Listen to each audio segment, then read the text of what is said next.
சமையல் சாதம் காய்கறிகளும் பிரமாதம் அந்த கௌரவ பிரசாதம் இதுவே எனக்கு போதும்.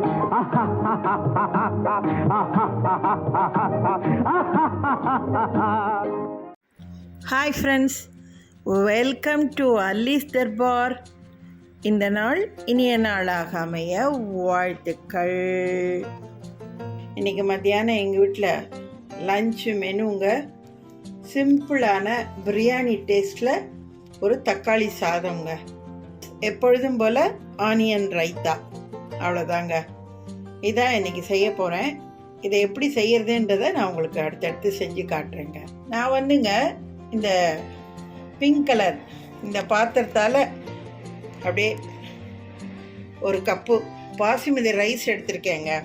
நீங்கள் தக்காளி சாதத்துக்கு எந்த ரைஸ் வேணாலும் யூஸ் பண்ணலாம். நான் வந்து இன்றைக்கி பாசுமதி ரைஸ் தான் எடுத்திருக்கேன். நான் அரிசியும் வந்து உங்கள் வீட்டு நபர்களுக்கு தகுந்த மாதிரி நீங்கள் சூஸ் பண்ணி ரெடி பண்ணிக்கோங்க. இப்போ இந்த அரிசியை நான் நல்லா கழுவிட்டு குக்கிங் வாட்டரே சேர்த்து ஒரு 1/2 hour நான் ஊற வைக்க போகிறேன். இது ஊறுற நேரத்தில் இந்த தக்காளி வெங்காயம் இதெல்லாம் நம்ம நறுக்கி ரெடி பண்ணிக்கலாங்க. எலுமிச்சம்பழம் வச்சுருக்கேன், ஆப்ஷனல் தான்.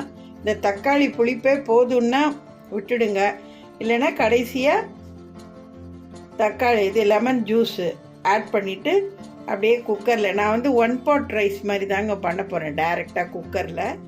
இப்போ பாருங்கங்க, நான் 1 pot ரைஸாக தானே பண்ண போகிறேன்னு சொன்னேன்.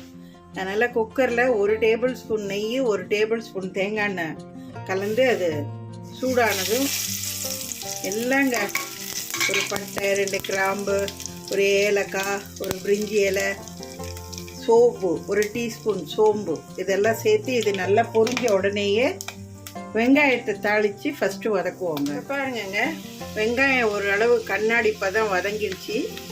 இப்போ இதில் வந்து இந்த நம்ம நறுக்கி வச்சுருக்க தக்காளியில் ஒரு பாதியை போட்டுட்டு இன்னொரு பாதியை மிக்சியில் அரைச்சி எடுத்துக்கோங்க. இந்த தக்காளி வெங்காயம் கொஞ்சம் வதங்கினதுக்கப்புறம் இதை பாருங்கள், 1 tablespoon அளவு இஞ்சி பூண்டு எடுத்து வச்சுருக்கேங்க. இதையும் சேர்த்து வதக்குவோம். எல்லாம் வதக்கினதுக்கப்புறம் நான் அடுத்த ஸ்டேஜ் காட்டுறேன்.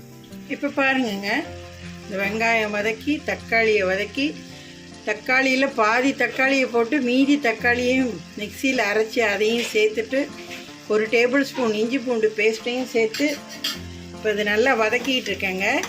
இப்போ இதில் வந்து நீங்கள் காரத்துக்கு 1 teaspoon மிளகாத்தூள், 1.5 teaspoon மல்லித்தூள், 1 teaspoon மஞ்சத்தூளுங்க. இதை சேர்த்து இது நல்லா எல்லாம் சுண்டி ஒரு மாதிரி ஓரெல்லாம் எண்ணெய் கக்கிக்கிட்டு வர சமயத்தில் நம்ம பாசுமதி ரைஸ் நான் எடுத்து வச்சுருக்கேன். ஸோ நான் குக்கரில் கிண்டுறதுனால நான் 1 கப்புக்கு 2 கப்பு, அதாவது எந்த பாத்திரத்தில் அது அரிசி அளக்குறோமோ அதே பாத்திரத்துக்கு நீங்கள் தண்ணி எல்லாம் அளந்து ஊற்றுனதுக்கு அப்புறம் டேஸ்ட்டு பார்த்துக்கோங்க.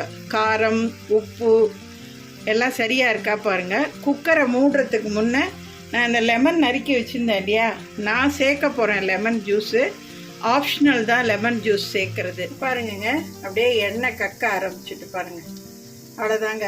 இதில் ஊற வச்ச அரிசியை வறுத்துட்டு கலந்து வச்ச தண்ணியை ஊற்றி குக்கரை மூடிட வேண்டியதாங்க.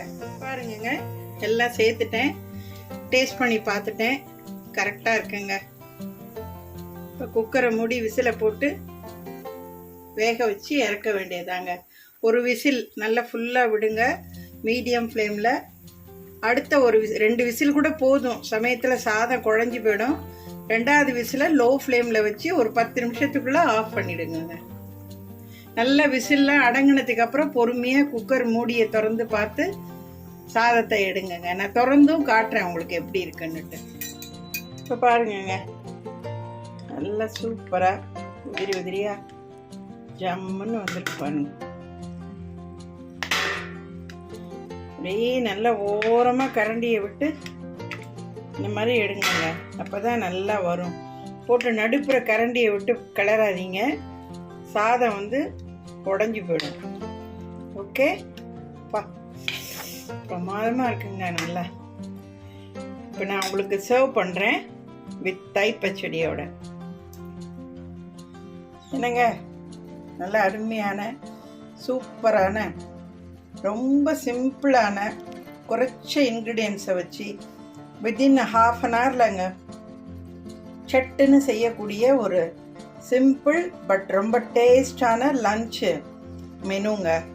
இது லன்ச் பாக்ஸ் ரெசிபியாகவும் நீங்கள் எடுத்துகிட்டு போகலாம்.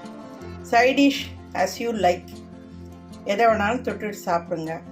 பிரமாதமாக இருக்குங்க. நான் கொஞ்சமாக எடுத்து சாப்பிட்டு பார்த்துட்டேன். பட் இருந்தாலும் உங்களுக்கு ஏற்ற மாதிரி இது வந்து நேற்று எங்கள் வீட்டில் இட்லிக்கு செஞ்ச கத்திரிக்காய் திரக்கல் தயிர் பச்சடி. பா சூப்பராக இருக்குங்க. அப்படியே சுட சுட சுட ஜம்முன்னு இருக்குங்க. நல்லா இந்த பாருங்க, ஆவி பறக்குது. இதோட இன்க்ரீடியன்ஸ்லாம் நான் டிஸ்கிரிப்ஷன் பாக்ஸில் கொடுத்துட்றேன். நீங்கள் வீடியோவை ஸ்கிப் பண்ணாமல் முழுசாக பார்த்து என்னோட வெர்ஷனில் என்னோட ஸ்டைலில் நான் எப்படி செஞ்சு காமிச்சிருக்கணும் இதே மாதிரி நீங்கள் செஞ்சு சாப்பிட்டு பார்த்து உங்கள் ஃபீட்பேக்கை சேனலில் கமெண்ட்டில் போஸ்ட் பண்ணுங்கள். என் பிளேலிஸ்ட்டை செக் பண்ணுங்கள். நிறைய ஹெட்டிங்கில் அப்லோட் பண்ணியிருக்கேன். உங்களுக்கு விருப்பமான ரெசிபீஸை நீங்கள் செலக்ட் பண்ணி செஞ்சு பார்த்து சாப்பிட்டு பார்த்து உங்களுக்கு பிடிச்சிருக்கான்னு சொல்லி கமெண்ட்டில் கமெண்ட் பண்ணுங்கங்க. நிறைய பேர் சப்ஸ்கிரைப் பண்ணாமலே நிறைய பேர் பார்க்குறீங்க. தயவு செஞ்சு சப்ஸ்கிரைப் பண்ணி பாருங்கங்க. நீங்கள் சப்ஸ்கிரைப் பண்ண தான் என் சேனல் நல்லா வளருங்க. நான் இப்போ வளர்ந்து ஒரு யூடியூபர் தான். உங்களுடைய ஆதரவும் நீங்கள் சப்ஸ்கிரைப் பண்ணுறதும் உங்கள் வியூஸும் உங்கள் கமெண்ட்டும் தாங்க என்னை மேலும் மேலும் நல்லா வளர்த்து எடுத்து செல்லுங்க. கண்டிப்பாக சப்ஸ்கிரைப் பண்ணுங்கங்க. வாழ்த்துக்கள். வாழ்க வளமுடன். அடுத்து ஒரு சூப்பரான ரெசிபீஸில் உங்களை நான் சந்திக்கிறேன். Have it. Emmy. See you next. Bye-bye.